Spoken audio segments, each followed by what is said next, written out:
দেখুন এই ভিডিওটাতে আজকে দেখানো হবে যে কী করে অনেক সিএসপি ডাউটে আছে যে অনেক কী করে ইনঅপারেটিভ অ্যাকাউন্ট ডিটেলসটা কী করে খুঁজে পাওয়া যাচ্ছে, কোথায় আছে, কে দেবে।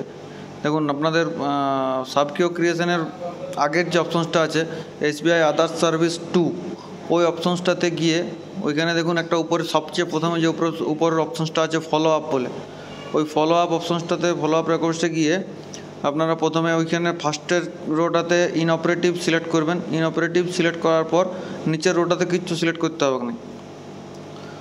উপরের রোটাতে ইনঅপারেটিভ সিলেক্ট করার পর নিচের রোটাতে কিছু সিলেক্ট না করে সাবমিট করবেন। সাবমিট করে এইখানে যে লিস্টটা বেরোচ্ছে সেই লিস্টটার মধ্যে যার নামটা দেখবেন, যার ডাকার আছে বা যারটা করার আছে সেটা সিলেক্ট করে নিয়ে যদি আপনি সাবমিট করেন তাহলে তার মোবাইল নাম্বার চলে আসবে। এখানে মোবাইল নাম্বারগুলো নিয়ে সবাইকে ডেকে এটা কিন্তু মানে ফার্স্ট প্রিয়োরিটি দিয়ে আপনাদেরকে করতে হবে, কারণ ডিএমডি স্যার আসার ব্যাপার আছে। আর ডিএমডি স্যার মানে SBI হচ্ছে চেয়ারম্যানের আগের যে যোগ্যতা সেটাই।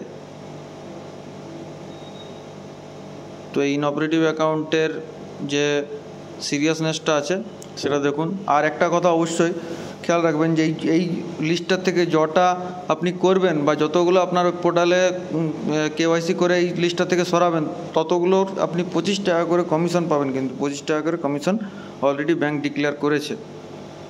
Thank you.